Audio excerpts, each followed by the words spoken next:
फिर एक बार फिर से गुड मॉर्निंग। गुड मॉर्निंग आशीष। देखिए मल्टीपल क्रॉस कॉम्बिनेशंस हैं। आप पहले जरा, मैं सिर्फ पहले आज की प्लेसमेंट पे बातचीत करता हूँ। देखिए एफएमसीजी में इंडिविजुअल पॉकेट्स में, क्योंकि इंडेक्स अभी भी लोअर ट्रेजेक्ट्रीज में ट्रेड कर रहा है, Dabur, Colgate, Britannia, HUL, UBL सबकी प्लेसमेंट बहुत स्ट्रांग है फॉर द डे, एवरेजेस और ओआई को देखते हुए।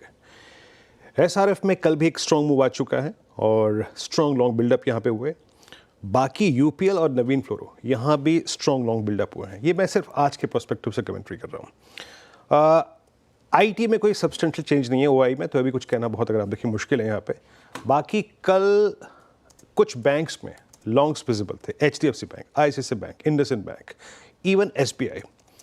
मिड कैप पीएसयू बैंक्स में इवन कोई एक्शन नहीं है, कोई एक्टिविटी नहीं है। और ज़्यादातर काउंटर्स में, इनफैक्ट कल कोटक में थोड़ी बहुत लॉन्ग अनवाइंडिंग थी।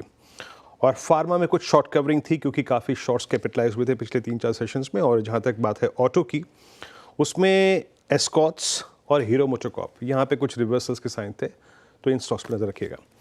मैं आता हूँ ज़्यादा क्रिटिकल चीज़ पे कि ये सीरीज़ कह क्या रही है इन टर्म्स ऑफ रोलोवर्स। देखिए निफ्टी में रोलोवर्स का अभी जो टिप्पणी कर ही चुके हैं, दोबारा नहीं आऊँगा। लेकिन जहाँ तक सेक्टर्स का सवाल है, प्राइवेट बैंक्स में पिछले 3 दिन में रोलोवर पिकअप हुए हैं, दैट्स फर्स्ट।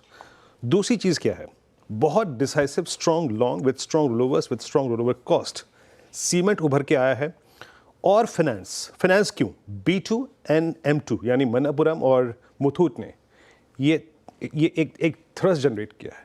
तो फाइनेंस और साथ ही साथ chemical and more specially chemicals in cement, बहुत स्ट्रॉन्ग रोलोवर्स और प्लेसमेंट बहुत अच्छी आशीष। तो एक चीज़ यहाँ पर है। और जहाँ तक इंडिविजुअल पॉकेट्स का सवाल है, कुछ काउंटर्स जहाँ पे बहुत स्ट्रॉन्ग रोलोवर्स हैं, उसमें Escorts, bank of India, JK cement, UPL, Manappuram, Marico और एसआरएफ 87% रोलोवर। लेकिन अगर आप मुझसे पूछें क्रक्स, तो केमिकल और सीमेंट और प्राइवेट बैंक्स सबसे स्ट्रॉन्ग। सबसे स्ट्रॉन्ग का मतलब अगले इस सीरीज में तेजी के मूड में बन रहे हैं क्या? हाँ लग रहा है। और एक और चीज़ मैं कहना भूल गया कि एफआईज ने शॉर्ट्स भी कवर किए हैं, लेकिन एचएनआई काफ़ी शॉर्ट लेके इस सीरीज में आया है, फरवरी की सीरीज में। देखें, इंटरेस्टिंग है। यह है अब तक के वायदा बाजार की तस्वीर, आज के सेशन से पहले की कहानी। अब आइए 2 इंपॉर्टेंट निफ्टी के नंबर्स की चर्चा। और कल, और सबसे इंपॉर्टेंट तो खैर लार्सन एंड टूब्रो था कल, पहले उसी की बात। चार्ट्स खोलिएगा मानस आप लार्सन एंड टूब्रो की। आता हूं आपके पास।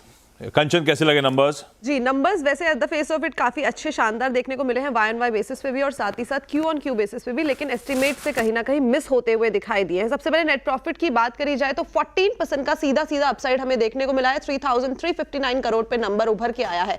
इनफैक्ट कंपनी के रेवेन्यू में भी करीबन 17% का उछाल देखने को मिला है। और अगर इस टाइम पे एबिटा की बात करी जाए तो यहाँ पे भी 8.5% की हमें बढ़त देखने को मिली है। और मार्जिन यहाँ पे लेकिन थोड़े से हमें कॉन्ट्रैक्ट होते हुए दिखाई दिए हैं। लेकिन इस टाइम पे अगर ऑर्डर फ्लो की तरफ नजर डाली जाए तो वहां पे हमें 53% का एक डायरेक्ट अपसाइड देखने को मिला है। 1.16 लाख करोड़ पे ये उभर के आया है। और इंटरनेशनल ऑर्डर का नंबर देखा जाए तो वो 62,000 करोड़ पे आया है। और ये जो टोटल ऑर्डर इनफ्लो है उसका 53% है। ठीक है। बड़ा डिसअपॉइंटमेंट एग्जीक्यूशन रिलेटेड, मार्जिन